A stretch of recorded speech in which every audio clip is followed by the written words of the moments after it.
അടുത്തതായി നമ്മൾ പഠിക്കുക എക്സ് സ്ക്വയർ ടെസ്റ്റ് അഥവാ കൈ സ്ക്വയർ ടെസ്റ്റാണ്. കൈ സ്ക്വയർ ടെസ്റ്റ് ഒരു നോൺ പാരാമെട്രിക് ടെസ്റ്റാണ്. കൈ സ്ക്വയർ ടെസ്റ്റ് ഡെവലപ്പ് ചെയ്തിരിക്കുക പ്രൊഫസർ കാൾ പിയേഴ്സൺ ആണ്. കൈ സ്ക്വയർ ഡിസ്ട്രിബ്യൂഷനെ ബേസ് ചെയ്തിട്ടുള്ള ഒരു ടെസ്റ്റ് സ്റ്റാറ്റിസ്റ്റിക് ആണ് കൈ സ്ക്വയർ ടെസ്റ്റ് അഥവാ എക്സ് സ്ക്വയർ ടെസ്റ്റ്. ഇവിടെ എക്സ്പെക്റ്റഡ് ഫ്രീക്വൻസിയും ഒബ്സർവ്ഡ് ഫ്രീക്വൻസിയും തമ്മിലുള്ള ഡിഫറൻസ് സിഗ്നിഫിക്കൻ്റ് ആണോ എന്ന് ടെസ്റ്റ് ചെയ്യുന്നതിന് വേണ്ടിയിട്ടാണ് ഈ ടെസ്റ്റ് ഉപയോഗിക്കുക. ഇവിടെ പോപ്പുലേഷൻ്റെ ഡിസ്ട്രിബ്യൂഷനെ സംബന്ധിച്ച് പ്രത്യേകമായിട്ടുള്ള അസംഷൻസ് ഒന്നും ഉണ്ടാവുകയുമില്ല. So X square test or chi-square test is a statistical test in which the test statistic follows x-square distribution is called the x-square test. Therefore, x-square test is a statistical test which tests the significance of difference between observed frequencies and the corresponding theoretical frequencies of a distribution without any assumption about the distribution of the population. X-square test is one of the simplest and most widely used non-parametric test in statistical work.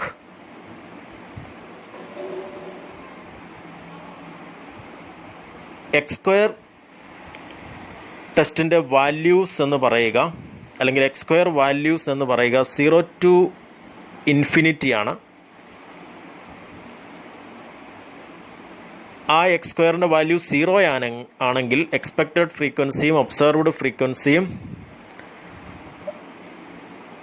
Completely coincide ആണ്. X സ്ക്വയറിൻ്റെ value greater ആണ് എങ്കിൽ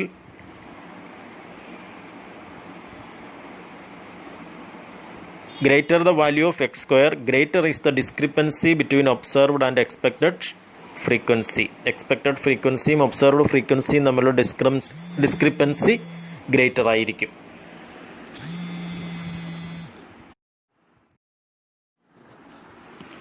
Next one is uses or applications of chi-square test.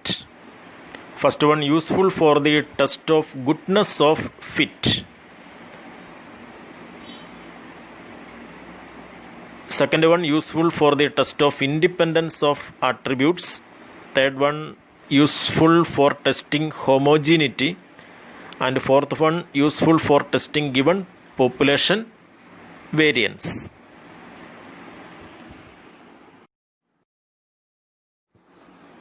chi-square ടെസ്റ്റിൻ്റെ ഒന്നാമത്തെ ആപ്ലിക്കേഷനാണ് useful for the test of goodness of fit. Test of goodness of fit എന്ന് പറയുമ്പോൾ theoretical അഥവാ expected frequency, ആ തിയററ്റിക്കൽ ഫ്രീക്വൻസിയും ഒബ്സർവ്ഡ് ഫ്രീക്വൻസി എന്ന് പറയുന്നത് ഒബ്സർവ്ഡ് അല്ലെങ്കിൽ ആക്ച്വൽ ഫ്രീക്വൻസിയാണ്.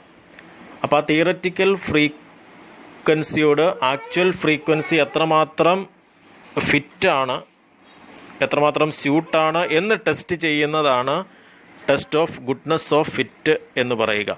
തിയററ്റിക്കൽ ഫ്രീക്വൻസി അല്ലെങ്കിൽ എക്സ്പെക്റ്റഡ് ഫ്രീക്വൻസി എന്ന് പറയുക ഏതെങ്കിലും ചില ഫിനോമിനൻസുമായിട്ട് അതിന് നമ്മൾ എക്സ്പെക്റ്റ് ചെയ്യുന്ന ചില ഔട്ട്കംസ് ഉണ്ടാവും.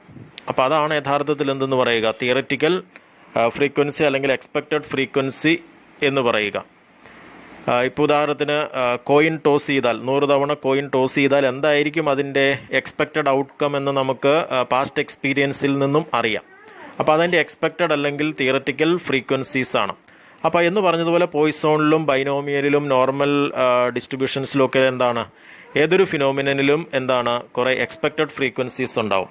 അപ്പോൾ അവിടെ ആക്ച്വൽ പ്രാക്ടീസിൽ അതിൻ്റെ ഔട്ട്കം എന്താണ് എന്നുള്ളത് നമുക്ക് കിട്ടുന്നു. അതാണ് അതിൻ്റെ ഒബ്സർവ്ഡ് ഫ്രീക്വൻസി. ഈ ഒബ്സർവ്ഡ് ഫ്രീക്വൻസിയും തിയററ്റിക്കൽ ഫ്രീക്വൻസിയും തമ്മിലുള്ള കമ്പാരിസൺ ആണ് യഥാർത്ഥത്തിൽ chi-square ടെസ്റ്റിൽ നടത്തുക. മറ്റൊരർത്ഥത്തിൽ ഈ ഒബ്സർവ്ഡ് ഫ്രീക്വൻസി അഥവാ ആക്ച്വൽ ഫ്രീക്വൻസി തിയററ്റിക്കൽ ഫ്രീക്വൻസിയോട് താതാത്മ്യപ്പെടുന്നുണ്ടോ, അനുയോജ്യമായിട്ട് പോകുന്നുണ്ടോ, അതിനോട് മാച്ച് ചെയ്ത് പോകുന്നുണ്ടോ എന്നുള്ളതാണ് ഇവിടെ ടെസ്റ്റ് ചെയ്യുക. അതുകൊണ്ടാണ് ഇതിനെ test of goodness of fit എന്ന് പറയുക. X square test can be used to ascertain how well theoretical distributions fit the data. We can test whether there is goodness of fit between the observed frequencies and expected frequencies.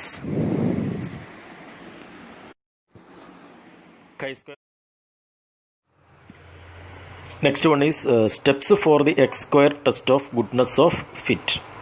Chi-square test is also known as test of goodness of fit. First step is set a null hypothesis, that is there is a goodness of fit between observed and expected frequencies. Second one, compute the test statistic, that is x square is equal to sigma O minus E all square divided by E. O stands for observed frequencies, that is actual, and E stands for expected or theoretical frequency. Observed frequencies are available in a given problem, but expected frequencies are to be computed. Degree of freedom is equal to n minus r minus 1, that is degree of freedom. r പലപ്പോഴും ഉണ്ടാകണമെന്ന് നിർബന്ധമില്ല, അതുകൊണ്ട് n minus 1 ആയിരിക്കും അവിടുത്തെ degree of freedom എന്ന് പറയുക. Then അതിനുശേഷം fourth step, obtain the table value of x square for the degree of freedom and for the desired level of significance. Then and the last step, if the calculated value of x square is less than the table value, we conclude that there is a goodness of fit.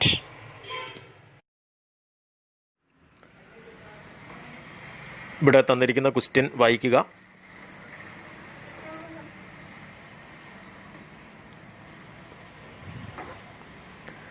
ഡിഗ്രിയിൽ chi square നിങ്ങൾ പഠിച്ചിട്ടുണ്ട്, ആ കാര്യങ്ങളൊക്കെ ഓർക്കുന്നുണ്ടോ? ഇവിടെ നമുക്ക് ക്വസ്റ്റ്യനിൽ തന്നിരിക്കുക 200 കുട്ടികളുടെ എക്സാമിനേഷനുമായിട്ട് ബന്ധപ്പെട്ട റിസൾട്ടാണ്. അപ്പോൾ 200 കുട്ടികളാണ് ഇവിടുത്തെ സാമ്പിൾ എന്ന് പറയുക. അപ്പോൾ അതിൽ 200 കുട്ടികളിൽ 46 സ്റ്റുഡൻസ് ഫെയിൽഡ് ആണ്, 68 സ്റ്റുഡൻസ് തേർഡ് ക്ലാസ് കിട്ടിയിട്ടുണ്ട്, 62 സ്റ്റുഡൻസിന് സെക്കൻഡ് ക്ലാസ് ഉണ്ട്. ബാക്കി വരുന്ന സ്റ്റുഡൻസിന്, അതായത് 24 സ്റ്റുഡൻസ്, അവർക്ക് ഫസ്റ്റ് ക്ലാസ്സും കിട്ടിയിട്ടുണ്ട്. അങ്ങനെയാണ് എങ്കിൽ അവരുടെ ജനറൽ എക്സാമിനേഷൻ റിസൾട്ട്, സാധാരണഗതിയിൽ അവർക്കുള്ള റിസൾട്ടിൻ്റെ റേഷ്യോ ആണ് കൊടുത്തിരിക്കുക. മുൻ വർഷങ്ങളിലൊക്കെ ഉള്ളത് 2:3:3:2 എന്ന റേഷ്യോയിലാണ് അവരുടെ റിസൾട്ട്. അപ്പോൾ നമ്മളുടെ ഒബ്സർവ്ഡ് ഫ്രീക്വൻസി എന്ന് പറയുന്നത് എന്താണ്? നമ്മളുടെ ആക്ച്വൽ റിസൾട്ടാണ്. That is 46, 68, 62 and 24. Then expected frequency എന്ന് പറയുക, നമ്മളതവിടെ കാൽക്കുലേറ്റ് ചെയ്യണം. ടോട്ടൽ 200 സ്റ്റുഡൻസ് ആണ്. അപ്പോൾ 200 ഇൻറ്റു 2/10 അതിൻ്റെ ratio, that is 40. Then 200 into 3/10, that is 60. Then 3/10 into 200, that is 60. Then 2/10 into 200, that is 40. അപ്പോൾ നമ്മളുടെ ക്വസ്റ്റ്യനിൽ observed frequency, that is actual frequency ക്വസ്റ്റ്യനിൽ തന്നിരിക്കുന്നു. എക്സ്പെക്റ്റഡ് ഫ്രീക്വൻസി നമ്മളിപ്പോൾ കാൽക്കുലേറ്റ് ചെയ്തു. അപ്പോൾ അതനുസരിച്ച് 46 ഒബ്സർവ്ഡ് ഫ്രീ. ഇനി നമ്മളത് ടേബിൾ ചെയ്യുക. നമ്മളുടെ ഇക്വേഷൻ എന്ന് പറയുന്നത് എന്താണ്? X square is equal to sigma O minus E whole square divided by E എന്നുള്ളതാണ്. ദെൻ ഒബ്സർവ്ഡ് ഫ്രീക്വൻസി ഒ എന്ന് പറയുന്നത് 46, 68, 62, 24. ദെൻ എക്സ്പെക്റ്റഡ് ഫ്രീക്വൻസി നമ്മൾ കാൽക്കുലേറ്റ് ചെയ്തത് 40, 60, 60 ആൻഡ് 40. ഇനി നമ്മൾ എന്ത് ചെയ്യുക? O minus E whole square കാണുക. അപ്പോൾ ഫസ്റ്റ് കേസിൽ 46 മൈനസ് 40, ദാറ്റ് ഈസ് 6. 6ൻ്റെ സ്ക്വയർ എന്ന് പറയുക 36. 68 മൈനസ് 60, ദാറ്റ് ഈസ് 8. 8ൻ്റെ square 64. Then 62 minus 60, that is 2. 2ൻ്റെ square 4. Then 24 minus 40, that is 16. Then അതിൻ്റെ സ്ക്വയർ 256. ഇനി ആ ഓരോന്നിനെയും ഒ മൈനസ് ഇ ഹോൾ സ്ക്വയറിനെ നമ്മൾ എന്ത് ചെയ്യുക, ഇ കൊണ്ട് ഡിവൈഡ് ചെയ്യുക. അപ്പോൾ 36 divided by 40 that is 0.9. 64 divided by 60 that is 1.07. then 4 divided by 60 that is 0.067. then 256 divided by 40 that is 6.4. അപ്പോൾ അതിൻ്റെ ടോട്ടൽ എന്ന് പറയുക O minus E whole square divided by E that is 8.437. ഇനി നമ്മൾ എന്ത് ചെയ്യുക, ഇക്വേഷനിലേക്ക് അപ്ലൈ ചെയ്യുക. അപ്പോൾ നമ്മളെ സംബന്ധിച്ച് X square is equal to sigma O minus E whole square divide by E is equal to 8.437. That is calculated value. തുടർന്ന് നമ്മളുടെ ഡിഗ്രി ഓഫ് ഫ്രീഡം n-r-1 ആണ്. അപ്പോൾ ഇവിടെ r എന്ന് പറയുന്ന ഒരു കാറ്റഗറി നമുക്കില്ല, അതുകൊണ്ട് n-1 നമ്പർ ഓഫ് ഐറ്റംസ് ആണ് n. അതിൽ നിന്ന് 1 കുറയ്ക്കുക. അപ്പോൾ 4 - 1 എന്ന് പറയുക 3 ആണ്. ഇവിടെ നമ്മളുടെ കൈ സ്ക്വയർ ഡിസ്ട്രിബ്യൂഷൻ്റെ ടേബിൾ ഉണ്ട് നമ്മളുടെ ടെക്സ്റ്റിൻ്റെ അവസാനം. ദാറ്റ് ഈസ് പേജ് നമ്പർ 6 ഉണ്ട്. അപ്പോൾ അവിടെ നമ്മളെ സംബന്ധിച്ച് ഡിഗ്രി ഓഫ് ഫ്രീഡം 5 പ്രത്യേകിച്ചൊന്നും പറഞ്ഞിട്ടില്ലാത്തതുകൊണ്ട് 5% ലെവൽ ഓഫ് സിഗ്നിഫിക്കൻസ് ആണ്. അതിൻ്റെ മൂന്നാമത് ഡിഗ്രി ഓഫ് ഫ്രീഡം നോക്കുക. അപ്പോൾ level of significance column vice ആയിട്ട് കൊടുത്തിരിക്കുന്നു. ദെൻ അതിൻ്റെ degree of freedom raw vice ആയിട്ടും കൊടുത്തിരിക്കുന്നു. അപ്പോൾ അതിൻ്റെ 5% ലെവൽ ഓഫ് സിഗ്നിഫിക്കൻസിൽ തേർഡ് റോ നോക്കുക. അപ്പോൾ നമുക്ക് കിട്ടുക 7.815 ആണ്. തുടർന്ന് കാൽക്കുലേറ്റഡ് വാല്യൂവും ടേബിൾ വാല്യൂവും തമ്മിൽ കമ്പയർ ചെയ്യുക. Here calculated value is greater than table value. therefore there is no goodness of fit between the observed and expected frequencies. Thus the figures are not commensurate with the general examination result in the ratio 2:3:3:2. അതായത് general examination റിസൾട്ടുമായിട്ട് നമ്മളുടെ actual data എന്ത് ചെയ്യുന്നില്ല, fit ആകുന്നില്ല. അതാണ് അതിൻ്റെ conclusion എന്ന് പറയുക.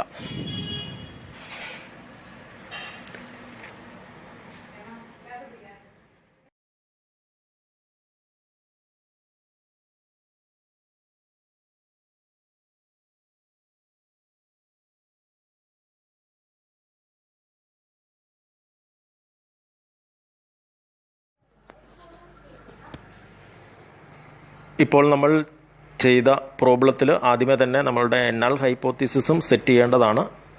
That is there is goodness of fit between observed frequency and expected frequency.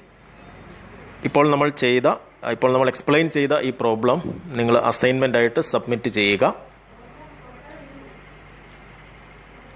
ഒപ്പം നോൺ പാരാമെട്രിക്കുമായിട്ട് ബന്ധപ്പെട്ട അതിൻ്റെ തിയറിയും കാര്യങ്ങളൊക്കെ കൃത്യമായിട്ട് മനസ്സിലാക്കുകയും ചെയ്യുക.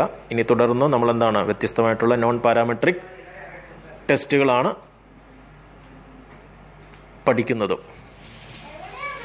എല്ലാവർക്കും സുഖമെന്ന് കരുതുന്നു.